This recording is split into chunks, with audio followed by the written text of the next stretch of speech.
पर आत्मा पावन, मन वचन मेरे कर दे निर्मल।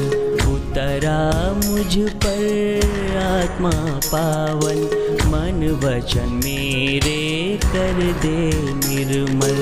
उतरा मुझ पर आत्मा पावन, मन वचन मेरे कर दे निर्मल। उतरा मुझ पर आत्मा पावन, मन वचन मेरे कर दे निर्मल।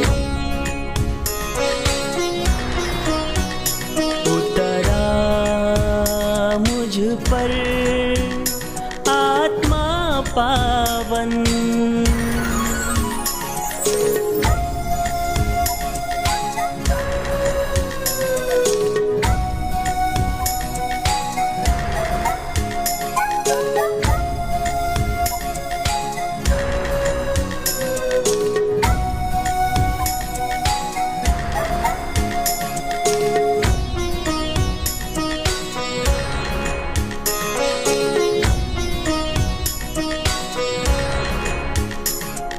शक्ति से तेरी मुझको समेट ले, शक्ति से तेरी मुझको समेट ले। मेरे कर्म सारे सदा हो पावन, मेरे कर्म सारे सदा हो पावन, मेरे कर्म सारे सदा हो पावन, सदा हो पावन। पाठ 14 इस्राएल के नबी। ईश्वर ने अपनी जनता इस्राएल की अगुवाई के लिए राजाओं को नियुक्त किया। उन्होंने शत्रुओं से देश का संरक्षण किया, धन दौलत एवं समृद्धि बढ़ी। यरूशलेम का मंदिर बनवाया। सच्चे ईश्वर को भूलकर वे अन्य देवताओं की पूजा करने लगे। लोग अधार्मिकता में डूब गए। इस प्रकार इस्राएली जनता ईश्वर को भूलकर जीने लगी। उनको ईश्वर की ओर वापस लाने के लिए जो नियुक्त हुए थे वे है नबी। नबी शब्द का साधारण अर्थ है ईश्वर के प्रति बोलने वाला व्यक्ति। इसहाक, यिर्मयाह, एजेकियल, दानियल इन नबियों के ग्रंथ बड़े हैं। अन्य नबियों होशवा, योएल, आमोस, उबाद, योना, मिका, नाहुम, हबकुक, सफन्या, हगाय, जकरिया और मलाकी नबियों में मुख्यतः एलिया और एलीशा। इस्राएल के राजा अहाब ने बाल देवता के लिए मंदिर बनवाया और अपनी 2 संतानों को देवता के लिए बलि चढ़ाई। नबी एलिया ने कहा कि मूर्ति पूजा के कारण राजा को दंड भोगना पड़ेगा। पश्चाताप करके प्रभु ईश्वर की ओर लौटने का आह्वान नबी ने दिया। एलिया ने बाल देवता के नबियों को ललकारा। उनकी बलि देवता ने नहीं स्वीकारी। लेकिन जब एलिया ने बलि चढ़ाई तो ईश्वर ने प्रार्थना सुनी। तुरंत अग्नि उतरी और उसने होम बलि, लकड़ी, पत्थर और मिट्टी को भस्म कर दिया।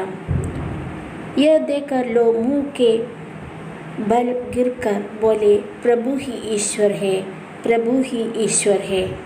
इस प्रकार इस्राएल जनता को सच्चे ईश्वरीय विश्वास में दृढ़ बनाने के कार्य में लगे नबी है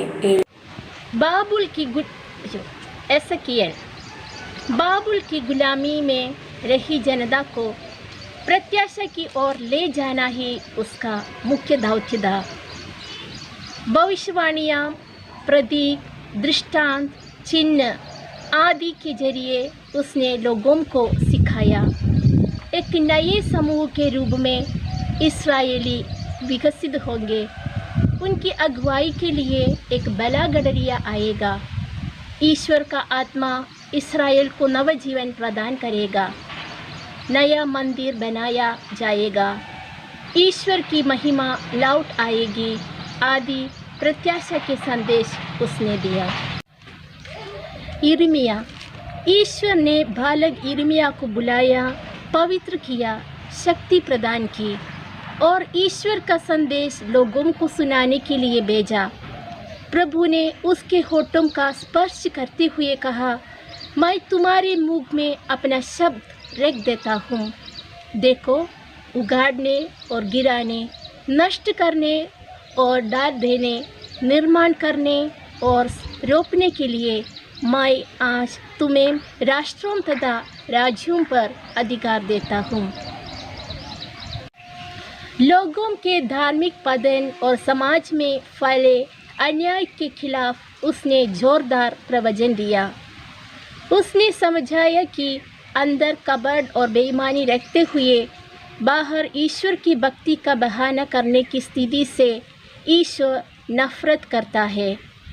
उसने सिखाया कि मंदिर तथा वहाँ के भक्ति कार्य तभी सार्थक हो सकते हैं जब मैत्री एवं आपसी प्रेम समूह में विकसित होते हैं। ईश्वर द्वारा सौंपे गए दौत्य के प्रति निष्ठावान होने के कारण उसकी काफ़ी मानसिक एवं शारीरिक पीड़ाएं सहनी पड़ी। ईसाया यरूशलेम का निवासी था। ईसाया पवित्र करने वाली अग्नि से ईश्वर ने ईसाया की जीभ को पवित्र किया।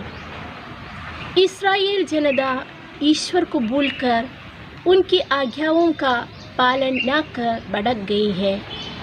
देश में अन्याय और अधर्म बढ़ गए। न्याय भंग, बेईमानी, असत्य, कपटता, ईश निंदा और घमंड से देश भर गया। धर्माचार्य पुराने विधान की जनता का सही रास्ते पर संचालन करने के लिए नबियों ने प्रयास किया। उसी प्रकार नए विधान की जनता यानी कलीसिया के समूह को मार्गदर्शन देते हैं धर्माचार्य। उन ज्ञानी और पवित्र धर्माचार्यों में प्रमुख है इरेनिवस, सिप्रियान, अम्ब्रोस, अगस्टीन, बेसिल, अतनेशियस, अप्रेम, येरोम, जॉन क्रिसोस्टोम आदि। प्राचीन कलीसिया के अन्य गुरुजन और विद्वानों में अपने ग्रंथों एवं प्रवचनों के जरिए कलीसिया की संतानों को आवश्यक निर्देश दिए थे। आधुनिक युग में कलीसिया की संतानों को विश्वास में दृढ़ बनाने और उनके संदेहों को दूर करने में सहायक विश्व पत्र संत पापा समय समय पर प्रसारित करते हैं। ईसा के आज्ञानुसार जीने के मार्गदर्शन ही उनमें दिए जाते हैं। हम प्रार्थना करें, हे ईश्वर, हमें नबियों और धर्माचार्यों को देकर अनुग्रहित किया। कलीसिया के अधिकारियों द्वारा आप जो आदेश देते हैं उनका पालन करने में सहायता कीजिए। धन्यवाद।